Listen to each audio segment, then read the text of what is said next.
So, good morning, everybody. This series of lectures. Today is, I think, lecture number 3, and I'm going to deal with brachytherapy for cervical cancers today and hopefully next week. Today, the lecture will be on conventional brachytherapy planning principles. A lot of people feel that this is very basic, very easy, and take for granted. And I can tell you from my experience, when I was a PG student in first year, all these systems, Manchester, Stockholm, Paris, were all Greek and Latin to me.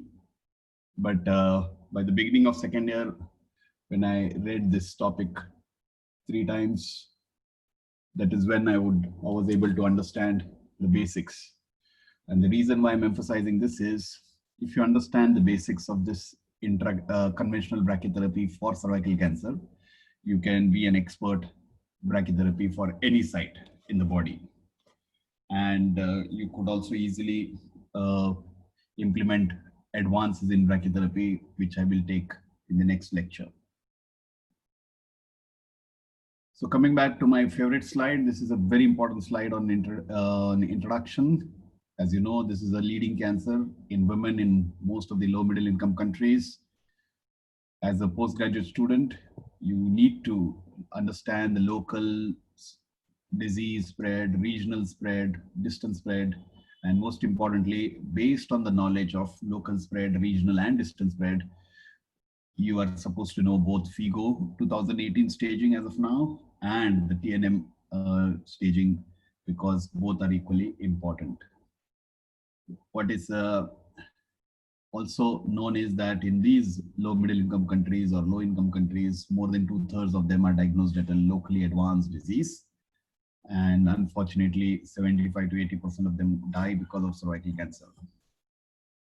Since most of them are locally advanced, radiation therapy is the main treatment for cervical cancer. Of late, chemo is also added, and radiation therapy is usually a combination of external beam and brachytherapy in patients who have been planned for radical intent treatment or a cure treatment. Coming back to this diagram, which I'm repeating again from lecture 1, is to emphasize the importance of local examination. Once you examine the patient, document that on the clinical drawings. And this is an example of a clinical drawing which is revised from Embrace drawings. And this is version number 2, which has been published in Journal of Contemporary Brachytherapy. What is important in these revised diagrams is that we have put scales in various directions. And with the help of the scales, we have introduced new terminologies. Apart from measuring the height, the thickness, the width is divided into the right side near maximum distance and the left side near maximum distance in relation to the cervical canal. This is, of course, tentative, comes with experience, but why this has been defined is, I will show you in a couple of slides later. The disease on either side from the potential cervical canal should be measured in terms of right and left side, including the parametrial disease, and define that as near maximum distance on the right and near maximum distance on the left. The addition of right and left NMD would become the width for that particular patient. Also important is vaginal disease mapping in terms of clockwise direction, as well as the length of vagina in various walls of the vagina. And this is equally important if you are planning for brachytherapy later on. And then, as I said, FIGO as well as TNM staging is vital. What I've highlighted in red here is the brachytherapy categories, and we have tried to define some categories, category 1, 2, 3, and 4, based on similar to what the staging would be. And this I will detail out later on. This is an example how we use these diagrams. As I said, as you see in this picture here, there is color coding for the disease. Red is usually the primary disease. Green is the disease which is defined of extension into the vagina. Blue is usually used to define the parametrial disease, and orange or yellow is used to define the bladder or rectal wall involvement or the organ involvement. And in the colposcopic speculum view, as well as the vaginal diagram, you can see how easy is it to map or make the disease in various directions. Let's say, for example, in this patient, vagina is involved, roughly posterior and right lateral 1 centimeters, and in clockwise direction 5 to 11 o'clock. And the staging, of course, would be FIGO stage 3C1, because on MRI, this patient had an obturator node, which is shown in pink here. And by virtue of a significant node, which is seen in right obturator region, this patient has been classified as 3C1. So when you define the staging by 3C1, you really don't know what is the local disease spread. So that is when this clinical drawings become handy. And plus, if you add TNM to that, for example, in this patient, T3B, by virtue of right para involved up to lateral pelvic wall, helps us to understand what the local disease is when the nodal staging is utilized for FIGO. As you know, any patient treated with radical intent and radiation, this is a typical treatment prescription you would define: radical chemoradiation with external beam followed by brachytherapy. And as I emphasized in my talk last time, for pelvic nodes or paravertic nodes, 100% of the dose comes from external beam radiation. Whereas for the primary disease, 50% of the dose comes from external beam radiation and remaining 50% comes from brachytherapy. Needless to emphasize that every patient treated with radical intent with radiation therapy for cervical cancer should receive brachytherapy, because it comprises at least 50% of the treatment, total treatment. And I will not go into the details of external beam, but what is important is brachytherapy boost, which is usually nowadays high dose rate brachytherapy. And you always start with a prescription of 7 gray to point A, and then later on reduce it or increase it depending on the conventional brachy planning or the organ at risk doses. What is important to define upfront is that the overall treatment time should be within 7 to 8 weeks, with a combination of external beam and brachytherapy along with chemotherapy. Coming to principles of brachytherapy, this is a busy slide, but a very important slide: how to select patients for brachytherapy. And first important point I want to convey is that the brachytherapy boost, which is 50% of the remaining radiation dose for the primary tumor, should be planned towards the end or after completion of external beam radiation therapy, provided you're respecting the overall treatment time. And I'll show you some examples.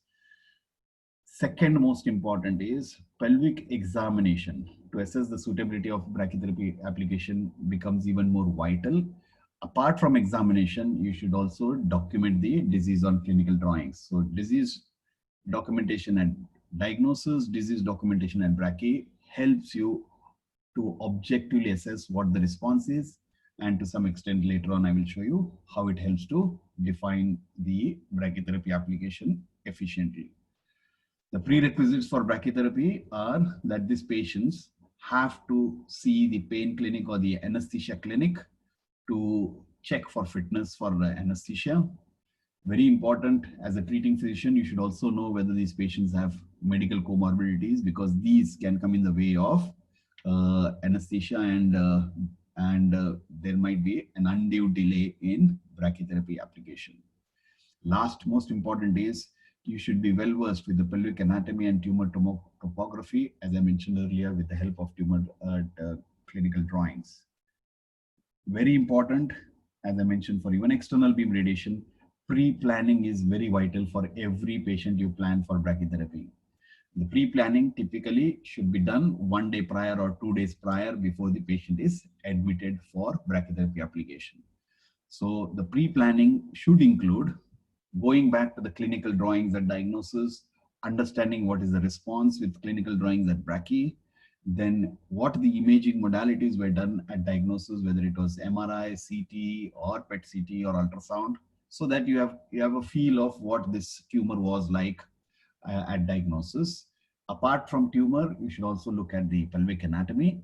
And most important is you should always be prepared to use a particular type of applicator which will be available in your department. So availability of applicators would also be important based on what the patient would require. And to some extent, even in pre-planning audit, you could also see the lie of the uterus, the size of the uterus, whether there is any presence of presence of fluid in the pelvic cavity, if there are any abnormal anatomies which you should be careful about. Like for example, typically uterine fibroids or cervical fibroids. Then there are adnexal cysts, simple cysts, huge ones, which are usually a deterrent. Uterus can be retroverted. So all these help you to prepare better for the brachytherapy application subsequently. This is a very important slide, and you should remember this slide. And the reason why I'm saying it is important is I mentioned earlier that brachytherapy boost is usually given towards the completion of external beam or after completion of external beam. And this is the publication to support that statement. And this publication comes from University of Vienna, where they did MRI during the external beam planning, MRI at the time of at the completion of external beam, and during brachytherapy. And what this graph shows, in y-axis is the volume, in the x-axis is the different time points for the treatment of external beam and brachy.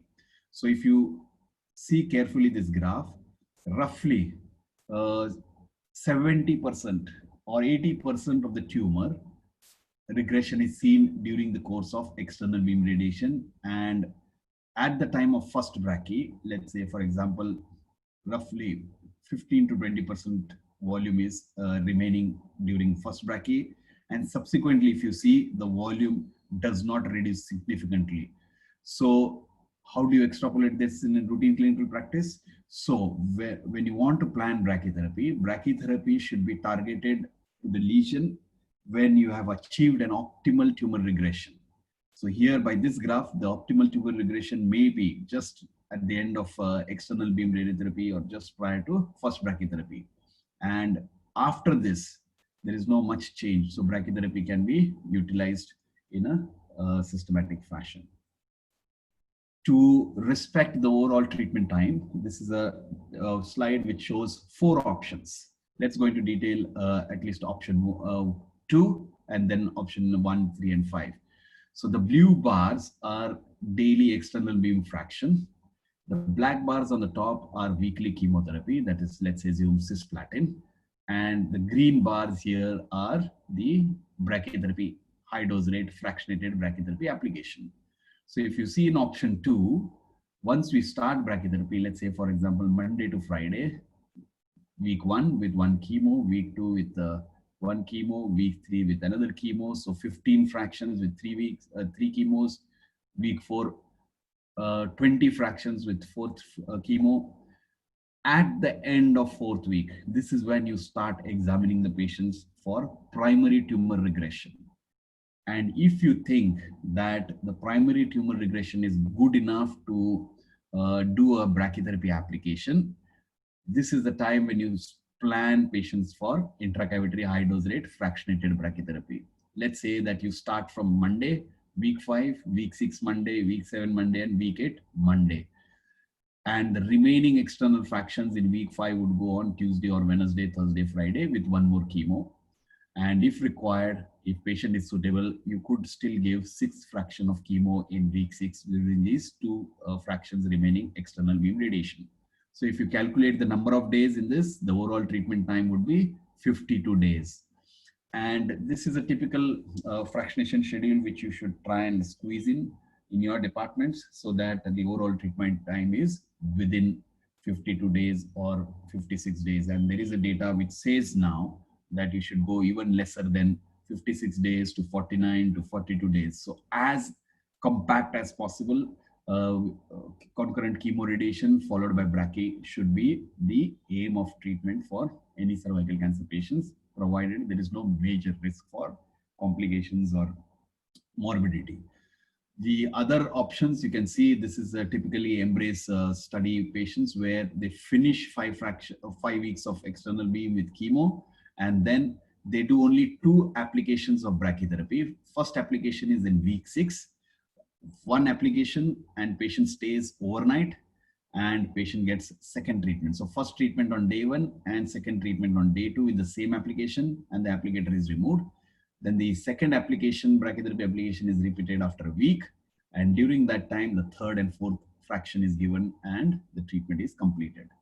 Alternatively, in option 3, you can see here, after completion of external beam for 5 weeks with chemo, you could give 2 fractions of high dose rate brachytherapy within a week. Let's say, for example, Monday, Thursday, or Tuesday, Friday, to finish 4 fractions of high dose rate brachytherapy by 2 weeks and finish and achieve overall treatment time of 7 weeks. And the last option, option 4, is what typically most of the centers in India are practicing for many years. But my request submission would be that they should progress from 56 days to 52 and then subsequently 49 days, which would be beneficial for the patients. Once patient is suitable for a brachytherapy procedure, after doing a pre-planning audit, patient comes for admission on day -1. On admission, patient again has to be reinforced for counseling. A written informed consent is taken about the procedure. Appropriate pre-medications, including the existing comorbidities, should be made sure that the patient takes. Latest blood investigations are reviewed because these patients are on concomitant chemoradiation, so there are chances of anemia, electrolyte imbalance, and may need correction. Also important is you should check for the suitability of imaging. For example, if patient has a pacemaker which is not compatible to MRI, then these patients should not go for MRI, should not be planned for MRI. Such suitability should be checked for every patient on day -1. And as I mentioned earlier, very important is check for appropriate applicator availability. And the pre-operative instructions which are given to the nurse who is on duty are as follows. Patient parts preparation is very vital. The perineum is shaved either with a cream or a razor. If there is a gross tumor and has a lot of foul smelling discharge, vaginal douche helps to reduce the chance of infection after the procedure. Bowel enema is given so that the bowel is emptied and there is no soiling during the brachytherapy application next day morning. And most important is patient should be kept nil by mouth for at least 4 to 6 hours. The next slide is a very vital slide for brachytherapy, and what it shows is in detail the flow charts of various processes involved in brachytherapy application for cervical cancer, for that matter for any brachytherapy across various sites. On the center are the processes. On the right side is the conventional orthogonal X-ray based brachytherapy planning. On the left is the 3D image guided adaptive brachytherapy approach. What is important, first message is that if you see the processes, whether it is conventional or whether it is image guided adaptive brachy, the number of processes still remain the same. The reason why I'm emphasizing this is a lot of people feel that image guided adaptive brachytherapy is cumbersome and time consuming, as more processes than what we were doing earlier with conventional X-ray based planning. Again, emphasizing, no, the number of processes still remain the same. Maybe one process which is not there in conventional would be contouring of the target and contouring of the organs at risk. But as you know, in external beam, I'm sure most of the centers now always do contouring for external beam radiotherapy planning to draw gross tumor volume, clinical target volume, ITVs and PTVs, and organ at risk contouring. So on similar lines, you have to shift to contouring of various volumes, which I will discuss in detail next time. Coming to various processes in short, I'm sorry, but I must admit that I didn't want to include the historical evolution of brachytherapy for cervical cancer for the simple reason that you need to read these basics, the history, which is very vital, and understand how brachytherapy for cervical cancer evolved right from radium era to low dose rate with cesium and cobalt, and now to high dose rate iridium and cobalt brachytherapy applications. And the reason I did that was because, as I mentioned, I would only deal with practical aspects and principles of treatment for cervical cancer for all the 4 lectures.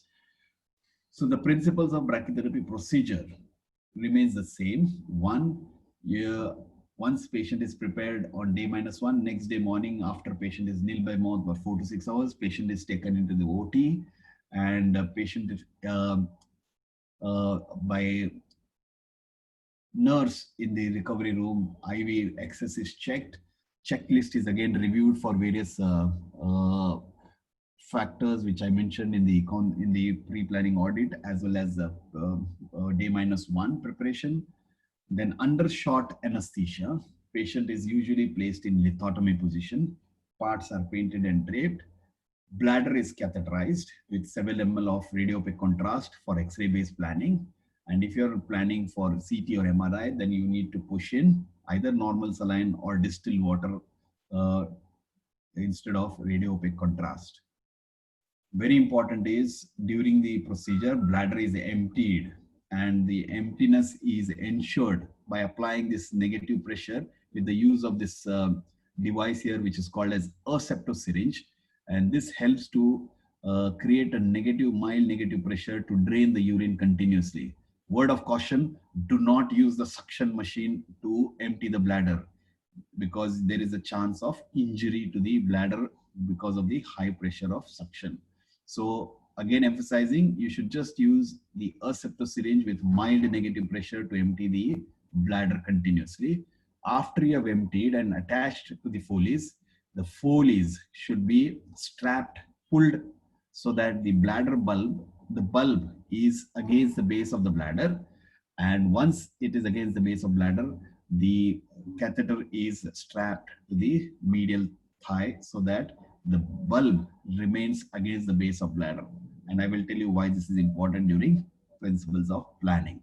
The next important step is examination and anesthesia, and this is very vital to assess the response to external beam and chemo, as well as to determine the vaginal capacity so that you can decide on which applicator you should use. And the last but most important is, based on your findings, then you think of appropriate brachytherapy technique and application is done, which will be I'll explain in detail subsequently. Most important message for brachytherapy application for cervical cancer is in this slide. All patients, brachytherapy application should be done under anesthesia. And the reason why we say that all patients should undergo brachytherapy application and anesthesia is that the principle is adequate relaxation for cervical dilatation and sounding of the canal is easier. Second most important is we need the relaxation of vaginal muscles so that the packing can be adequate. And if packing is adequate and if patient is under anesthesia, most of the times the application which is repeated once in a week or twice in a week, for every fraction, the application becomes reproducible in fractionated high dose rate brachytherapy schedule. What anesthesia? Short general anesthesia is usually preferred for proper application, and you could coordinate with your anesthetist to find out which anesthesia combinations or cocktails is required. If patient is not suitable for short general anesthesia, then spinal anesthesia is an effective alternative.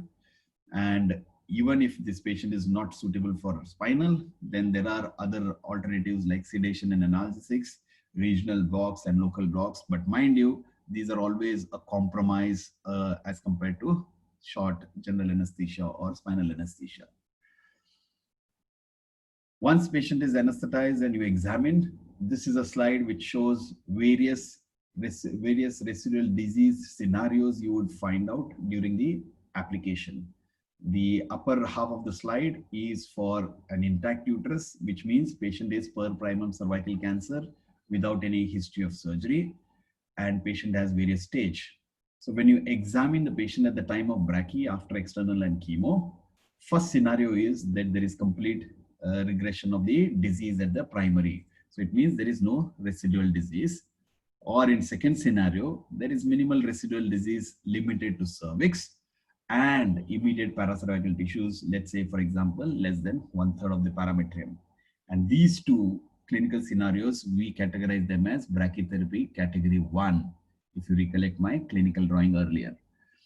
The second scenario is a patient had advanced disease, and now after external beam chemo, residual disease is confined to cervix, but medial parametrium or upper 1/3 of vagina is involved. This is classified as brachytherapy category 2. In worst case scenario, if there is poor or partial response and patient had advanced disease, then there might be disease extending into distal parametrium and or lower vagina. And this is classified as brachytherapy category 3. And the fourth brachytherapy category is when organ involvement is seen at the time of brachytherapy. This is especially true for patients with stage 4A at diagnosis who have been treated with chemoradiation. And for patients who have undergone surgery for some other benign reasons, then there are three situations. One is no residual disease. Second is residual disease confined to the central wall. And third is apart from central wall disease, disease extending into paracolpus or parametrium. Classifying these patients into these various categories is vital. And the reason why you have to classify them into various categories is depending on the category, then the choice of brachytherapy applicator technique is performed. So the choice depends on the category, the residual disease, the availability of brachytherapy applicators. Most important is expertise. And fortunately in India, we are really fortunate that a lot of doctors are trained in brachytherapy for cervical cancer. And the general principles, which type of application should be used, is shown in the lower half of the slide. If the disease is confined to cervix and immediate paracervical tissues, that is category 1, standard intracavitary alone is what is done. If it is extending beyond the medial third parametrium or medial half of parametrium, then intracavitary plus interstitial combination, which is category 2. And for category 3, you need to do advanced brachy applications, which requires more advanced applications, or for sometimes we also do a template interstitial brachytherapy for these patients. However, what is important also to remember is if your first application is suboptimal and it is not adequate to cover the disease, in subsequent fractions, you can modify the applications, and that's the beauty and advantages of fractionated high dose rate brachytherapy. In the operating theater, what you should know and understand is, or have a setup is shown in the slide. And this is the basic instruments which are required to be organized by the operating nurse, OT nurse. On the right side, you see this is a typical tray which is prepared by nurse, and the tray consists of, let's say, the forceps, the scissors, the dilators, the valcellum, uterine sound, sim speculum, Foley's catheter, Herceptin syringe, and in this tray you can see there is a radiopaque gauze mixed with betadine. Then this is the jelly. This is betadine solution. And what is shown in this corner is nothing but the spinal needle, which is used to introduce silver markers. And you can see a silver marker shown, which are roughly 0.5 to 1 millimeter in diameter and 1 to 2 millimeters in length. And these are useful and handy.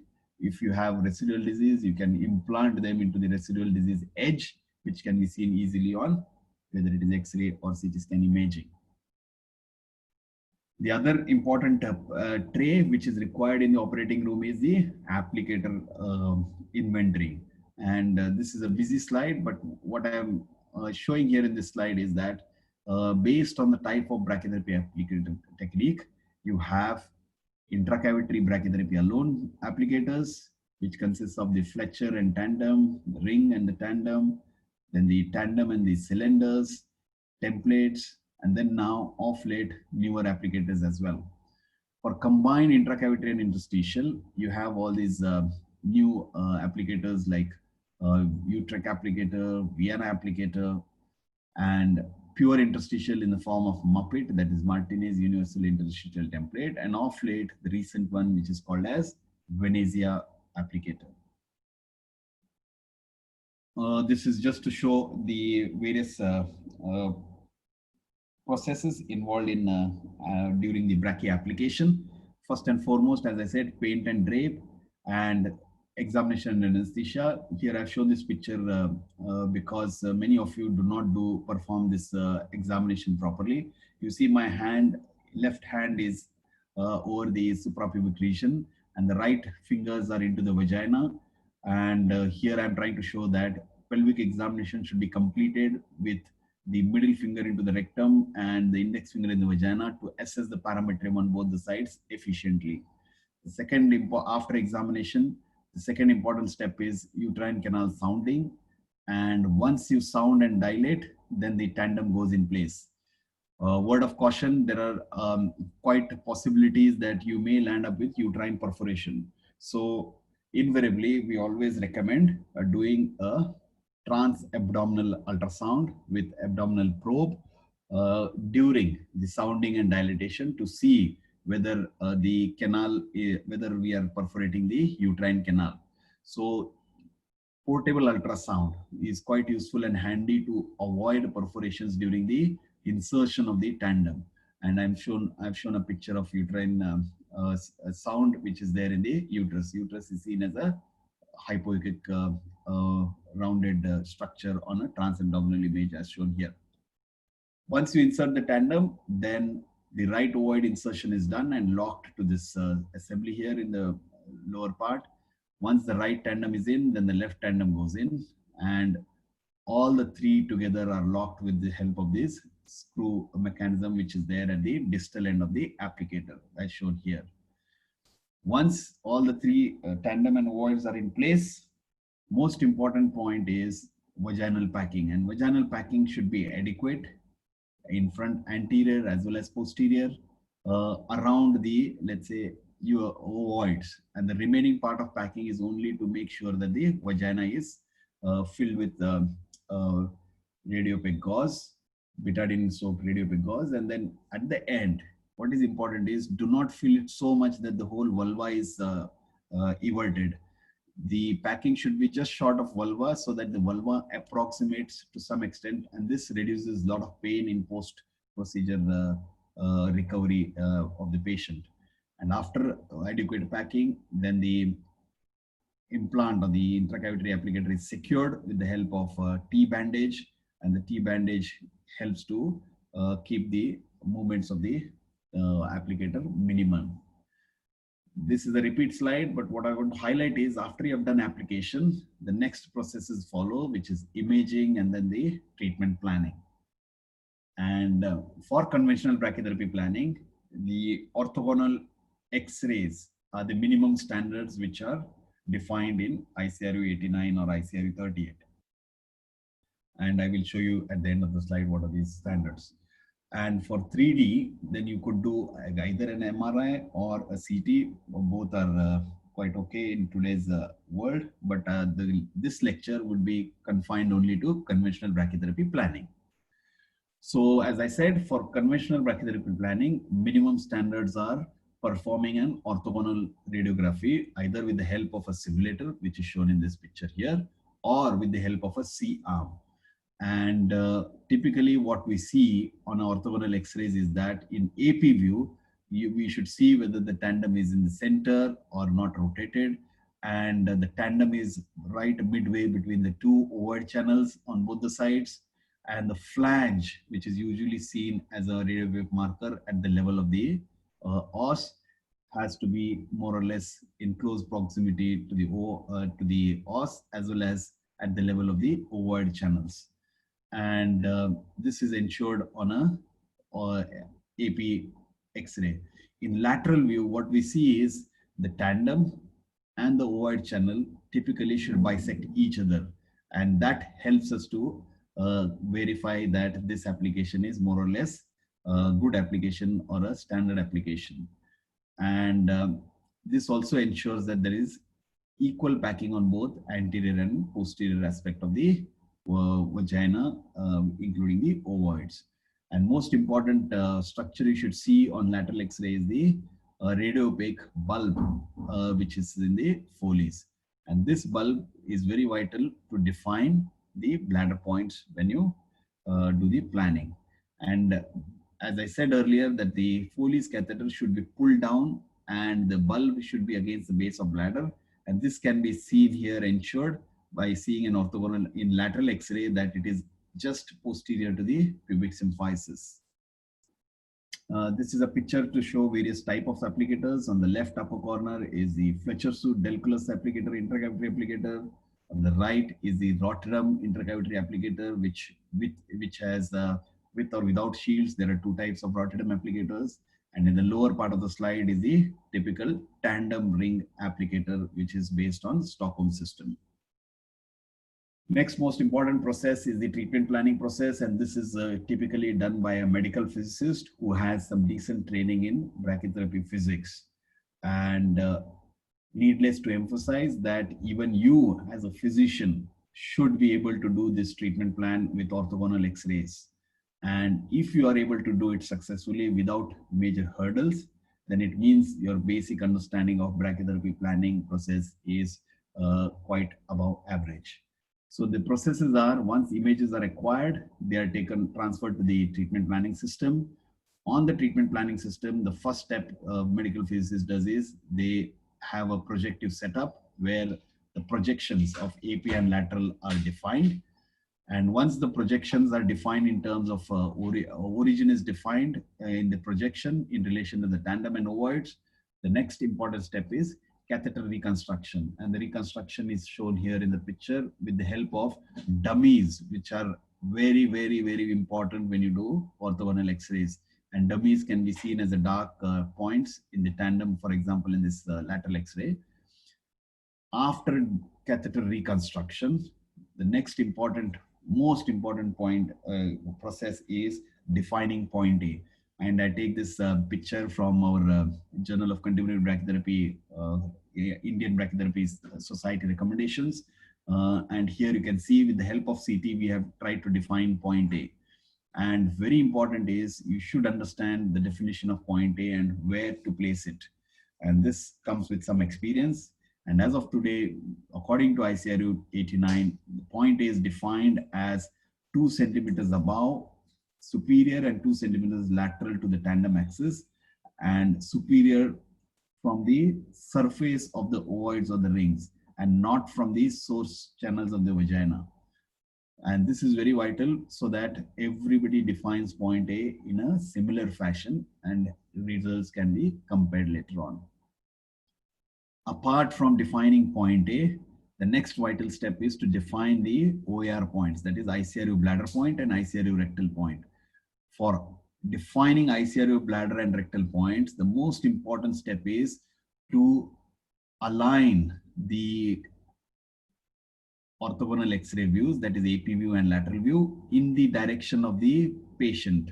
So if you see, this is an AP view and this is the lateral view. So the axes have been aligned in relation to the body axis and not to the axis of the applicator. Emphasizing again, for definition of ICRU bladder and rectal point, the axis should be aligned to the body and not to the applicator sets. And how can you identify that? You see this cartoon in the top corners. That will help you to understand which axis the physicist has defined. And once you define this origin and define this axis in relation to the body, then the ICRU bladder and rectal points are defined. The ICRU rectal point is, let's say, 5 millimeters away from the packing, posterior end of the packing, in the tangent drawn from the lower uterine source or the center of the vaginal sources. Whichever dose is higher is defined as ICRU rectal point. And since this point also correlates with vaginal toxicities, these days the name has been replaced to rectovaginal point, and that is why I put it as RV point. Bladder points are very easy. Bladder point is on the posterior surface of the Foley's bulb, and as I said, that bladder bulb should be against the base of the bladder so that it represents to a large extent where the bladder is. If it is not strapped to the medial thigh, then the bladder bulb is floating in the bladder. So we are not sure where the bladder base is in relation to the bulb. So that is why ensuring and strapping the Foley's to the thigh is very vital. Once you define these points, point A and ICRU, bladder, as well as rectovaginal points, the next important step is source activation. And source activation comes from standard loading patterns across various institutions. And here we have used a Manchester loading system, let's say 1, 3, 5, 7, 10, 13, 16, and 20 in the tandem, and 4, 5, 6 in the ovoids.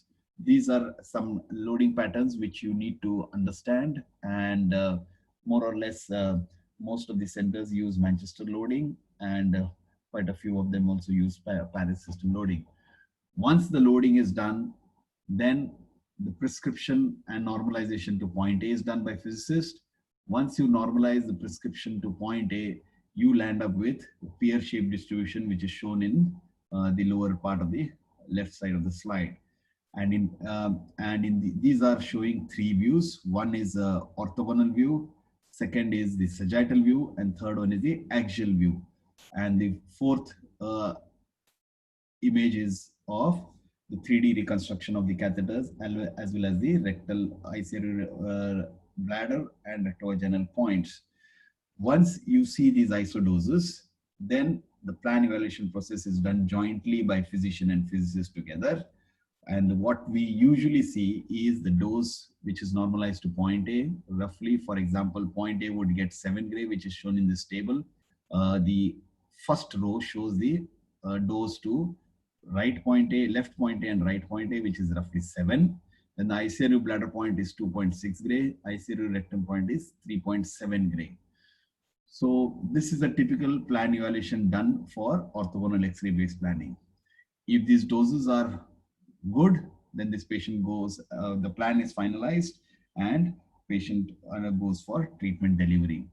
Whereas if this application is not good, let's say, for example, the rectal doses are higher, then manual optimization is what is recommended. And in the manual optimization, you try to see which source in relation to the tandem as well the ovoids is contributing to the high doses to rectum. And by trial and error method, manual optimization is done to reduce the loading. Word of caution: be careful not to reduce it too much to compromise the dose to the cervical canal. And this comes with some experience after interacting with your physicians as well as the physicist. If the doses are within tolerance limits, I will show you example in detail plan evaluation next talk. Then if you are giving the same application every week, this is what is achieved for a typical patient for 4 applications of brachytherapy for point A as well as OARs. And the bottom red, what I've shown here, row, are the total doses calculated in EQD2, whereas the upper 1 to 4 application doses are in the form of physical doses. And this I will deal in detail next week when we go into details of image-guided adaptive brachytherapy. All these processes have been defined in detail in the recent ICRU 89, which was published in 2016. And what I've highlighted on the left is the orthogonal X-ray based radiography planning and documentation according to the ICRU. And this is more or less similar to what was there in ICRU 38. And these are the minimum standards which are required to be documented for every patient and every application. Once the treatment is delivered, the applicators are removed under analgesics if required, and patient is shifted to the ward from the treatment unit. And after the removal of applicators, post-procedure instructions are usually given to the nurse.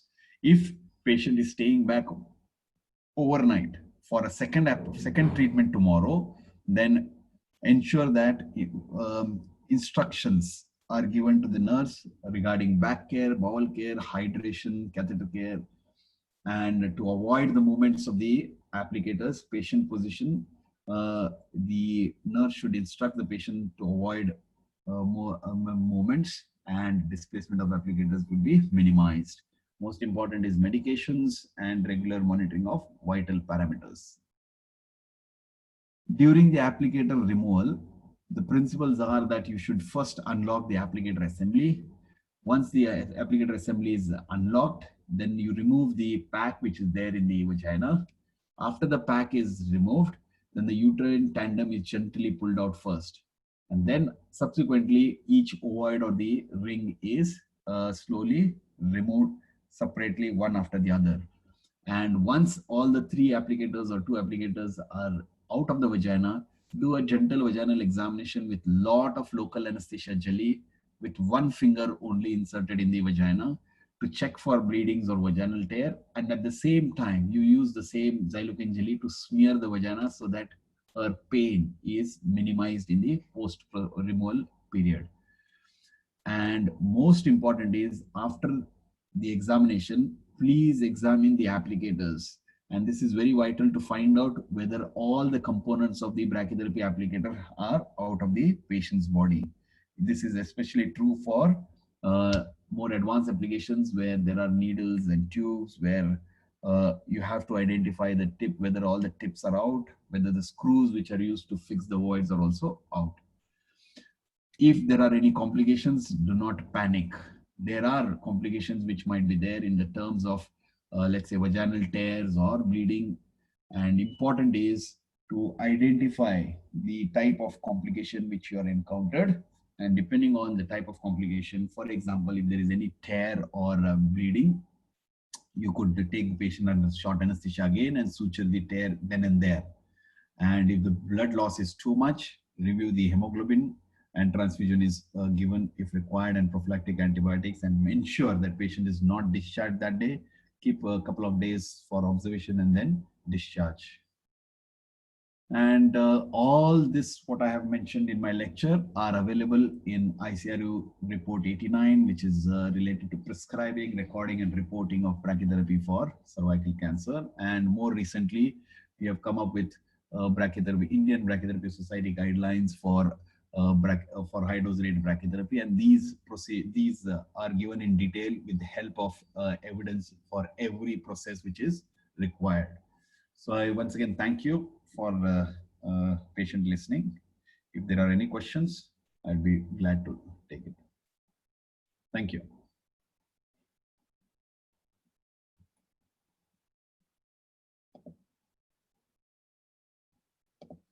So there are already chats. First two were more practical. Second, there is a question on vagina has two walls, anterior and posterior. Should we report lateral involvement too? Oh, it's a very good question. If you see the fornices at the level of external os, fornices are 4 in number, anterior, posterior, and lateral fornices. And as you come down anatomically, the vaginal cavity is collapsed, and it is collapsed with two walls only, anterior and posterior. But once the vagina is filled with various, let's say, applicators and packing, then usually we try to define it by walls. And this becomes quite useful and handy in terms of clock position, because then defining those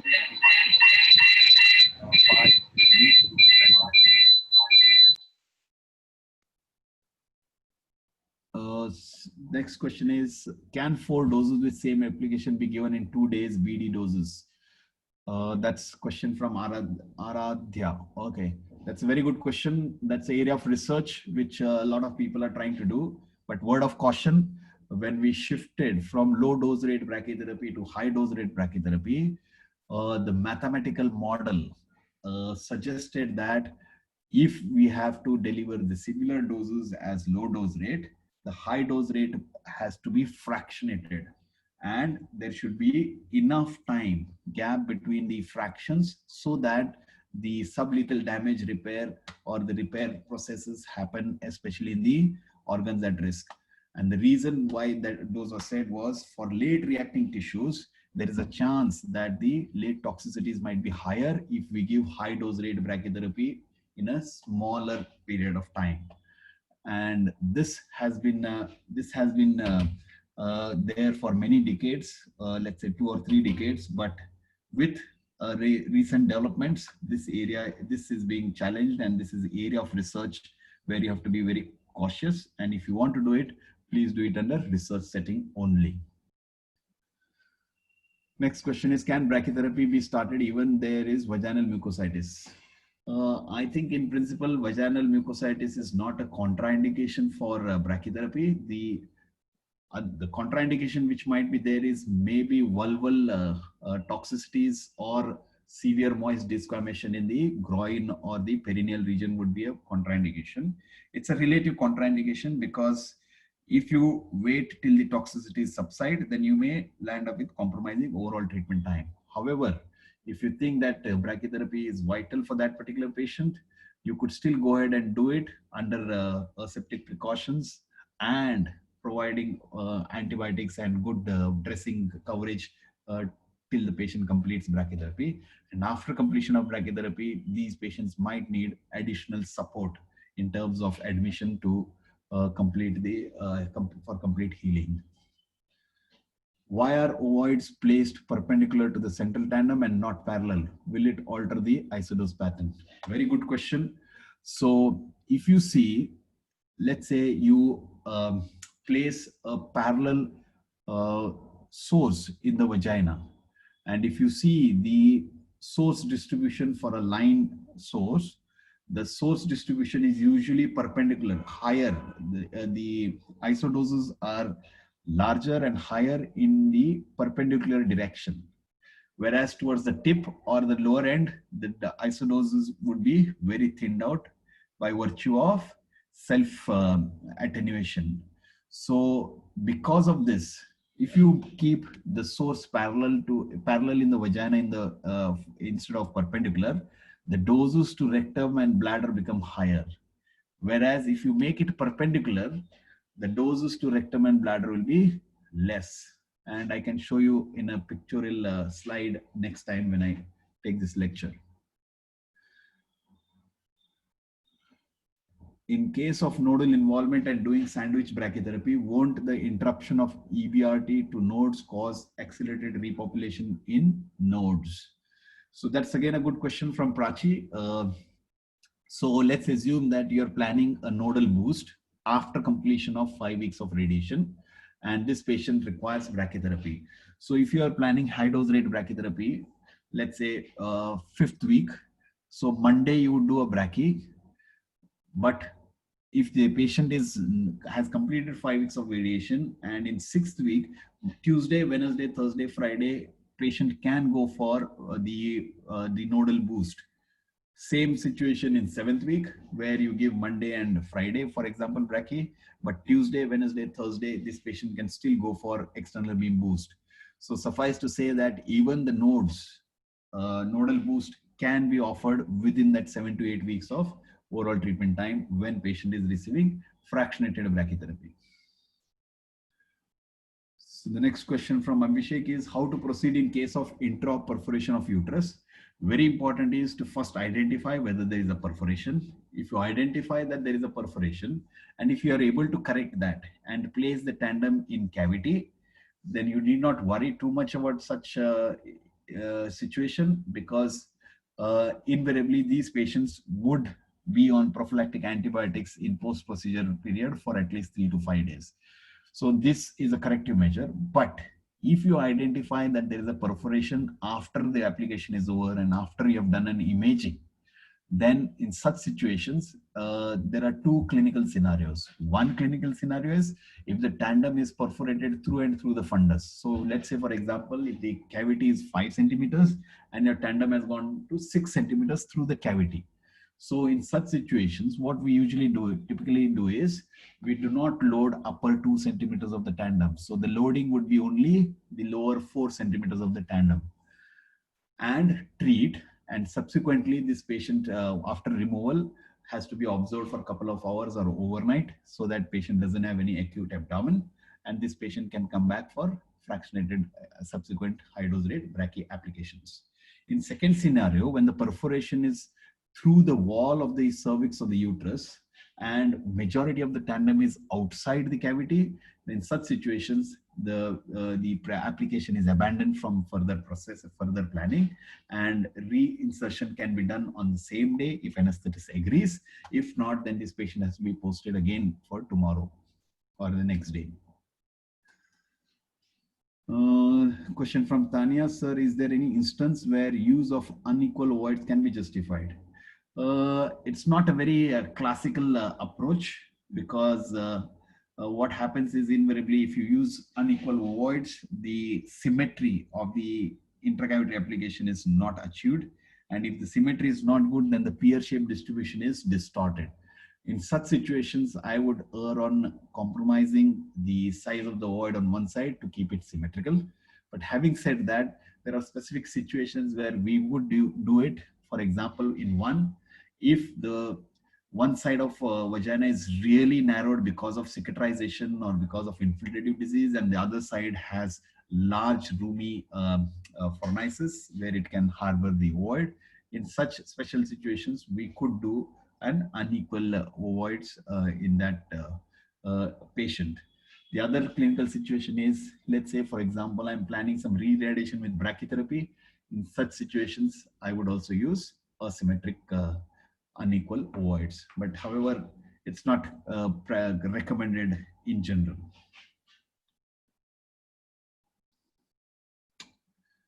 So next question, Sachit Saxena. What is the optimal dose that can be given with EBRT to the disease with midline shielding?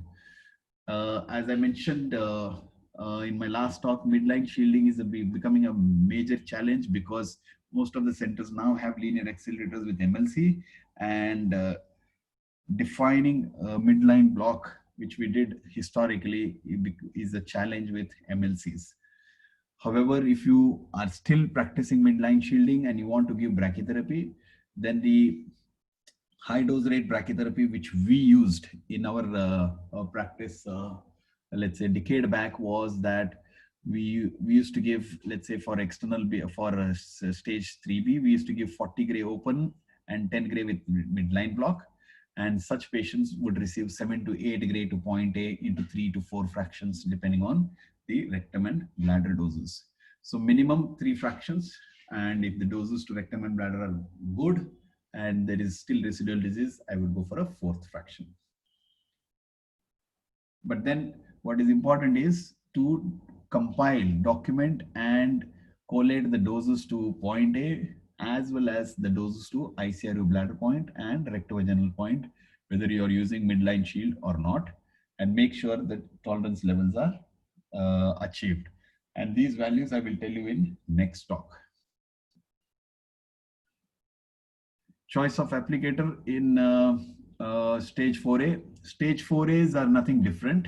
You could still go ahead and do standard intracavitary or intracavitary plus interstitial, depending on the lateral widths. But when you are evaluating the plan, let's say, for example, it's a bladder tumor, it's a stage 4A by virtue of bladder invasion, and there is minimal residual disease in the bladder after completion of external beam and chemo. Then in such situations, try to achieve at least 100% of the dose to the bladder wall. And the reason why I say that is, then it becomes a part of the target.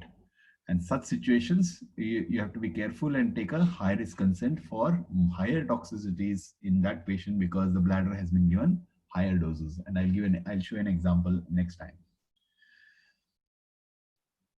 Question from Abhishek, how is tungsten shielding of some applicators useful, sir? So historically, if you see, there are quite a few applicators which had shielding in anterior and posterior aspects of the ovoids. And these shieldings were typically placed to reduce the doses to rectum and bladder. So what happened was, these applicators were made with these tungsten shields with a good intention. However, what happened was, when you do these applications in clinical practice, the ovoids, if they are perfectly sitting next to the tandem and they are bisecting, as I showed in the orthogonal X-rays, then the isodose distribution is ideal. And in such situations, it will definitely reduce the bladder and rectal doses. Whereas if they are not in the right position and if they are displaced, you land up with disasters. And this disaster is that the doses to organs, doses to the target might be compromised. So you may land up shielding of the target and firing the dose to the organ at risk. So you, in principle, will land up with conformal avoidance of the tumor and higher doses to the organ at risk. That is why, word of caution, most of the people have stopped using tungsten shielded applicators as of now.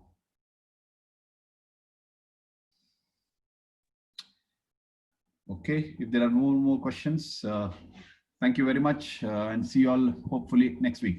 Thank you. Thank you, sir. Thank you so much.